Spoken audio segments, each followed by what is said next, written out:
And away we go.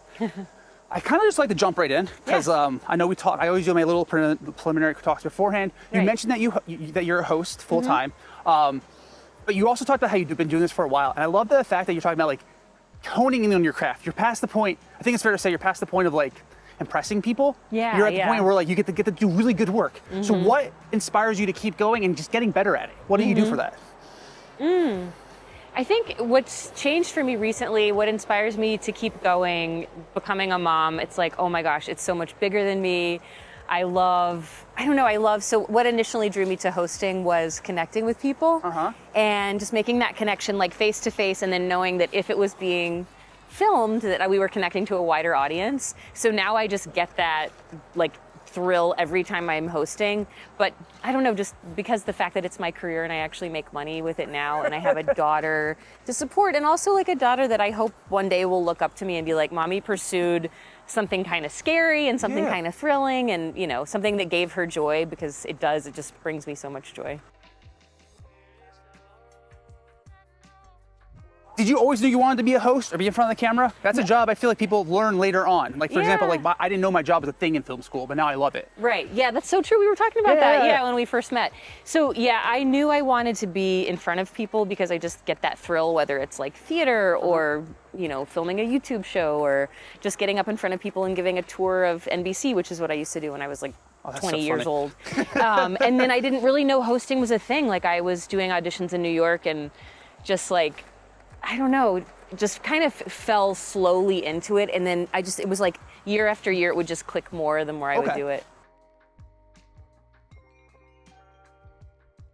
So you mentioned now you're a mother, that you're into all this stuff. What has that like changed with you, and like you learned about yourself from that experience? Oh my gosh. I think I've learned, it's so funny, we were talking about being dog parents. I think I've learned that I am still a little bit selfish, and that there's even boundaries you have to set with your own baby, because all I want to do is just like give her everything all the time. Sure. But then it's like the whole, and it's like such a tired analogy, but like putting your own oxygen mask on first in the airplane. Love that. Yeah. My therapist mentioned that once. I'm like, stop. Therapists love that. But it's like you can't care for another human unless you are taking care of yourself. And I think that's been my biggest learning. She just turned 10 months, is like, oh my God, the first 10 months of her life, like, oh wait, I have to take care of myself. Like, it matters if I sleep. It matters if I'm hydrated and can care for her. So, but yeah, it's been an amazing journey, but I didn't expect to learn that much about myself. Oh, sure. What's like the biggest thing besides like, is it making time for yourself? And how do you practice that? Because it's so easy to be like, make time for yourself. Yeah. But how do you like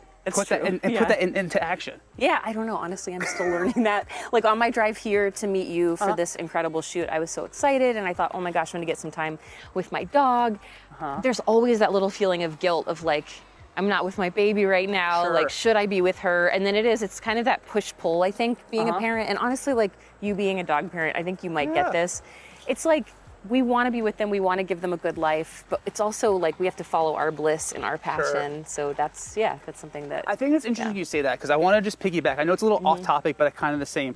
I feel like you said following your bliss and passion. I feel like a lot of people, when they like get in relationships, for example, I know it's a little bit, you like somebody, you fall in this lust, and then you like forget that like why you like somebody is because you like their ambition, you like what they're doing on the side, and you kind of like fall out of that. So it's like, so like you have to find ways, at least that's what I'm learning now. I'm like, I'm not old, but I know I'm not young. 33, I'm entering this new part of my life where like, oh, I'm more of an adult. I take more responsibilities. I'm being, you know, more mature. And I'm like, oh, because I'm like making sure I put time for myself to do these things. It's like, it's so easy to just be like, oh, I'm too busy. I have no time. I need to do time for myself. So yeah, it's interesting to stay true to yourself. Is that something you've always been able to do in your life? Stay true to yourself? No, not at all. No?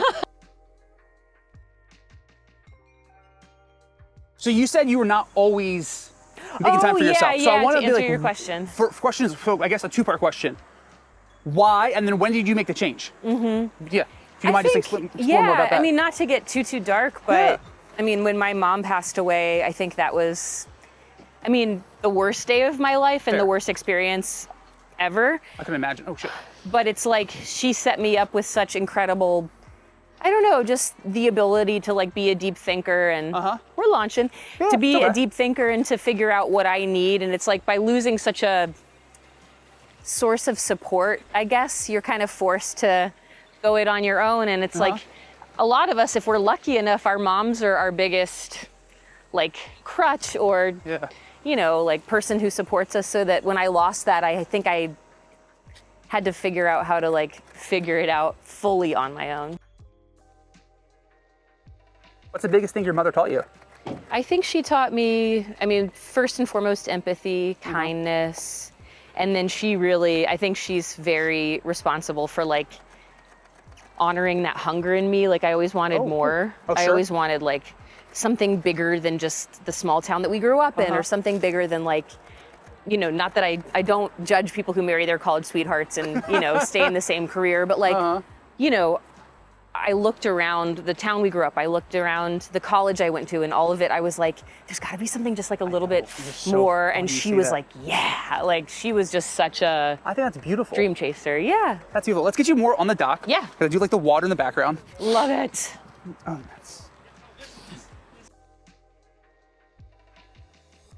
Now that you, like I said, you're establishing your career, you know, you said you have a 10-month, she's 10 months old? She's 10 months 10 old. What are things in your life that you're looking forward to now?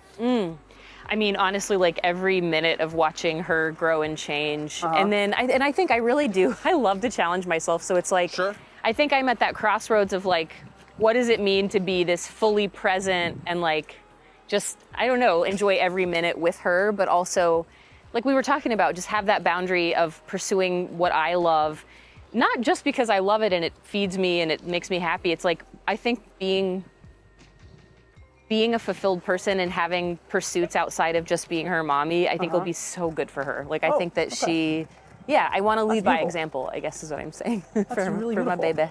What is what is one trait of yourself that you're the most proud of? Oh, I mean, I do think, again, back to what my mom taught me, my empathy? My kindness, Yeah. My ability to just, I think I can see people. I think I really do. Okay, that's beautiful. See them, and thank you.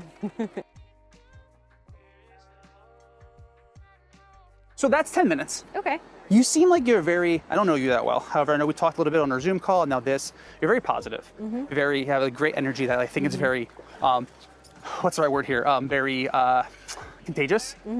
How do you stay like that? Because I feel like it's something that's like, you can easily lose that throughout, you know, life. So especially having lived in New York, you're a city guy.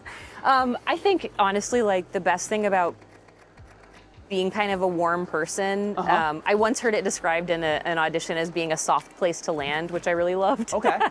And I think that if you give that out, right, like you put that energy out, it comes back to you, sometimes tenfold. Sure. And I feel like that's addictive and contagious. Sorry. Yeah. I feel like that's when you just think, oh my gosh, being kind and like being receptive of others and making people feel seen, like it just comes back to you, and it's like a drug. Oh, that's awesome. Yeah. I love that. a good drug, a healthy drug. So if you hear that. Thank you. Thank you. We're getting positive feedback. He was like, I like that answer. Oh, that's so awesome. Cool. Let's just, do you mind standing? Is that right? Yeah, on one of these rocks? absolutely. And then I'll finish it there with just a couple pictures. I just like the way that looks. And then that will be it. I love it. This is just such a really nice day. I'm the weirdo that I like shooting direct sunlight because it creates these really nice harsh lines that you can soften up and post and all that fun stuff. Yeah. Hey, that sounds great. The real MVPs are our dogs, just chilling. Aren't they? I know. I'm gonna get Jack back in here to swim. That is awesome. Let me get a little closer. And that is all. Thank you so much. Love it. Thank That's you. Awesome. Yeah. Wow, that was like you said. Everybody always says it's so quick. Hey, Jack, you want to go for another swim, buddy?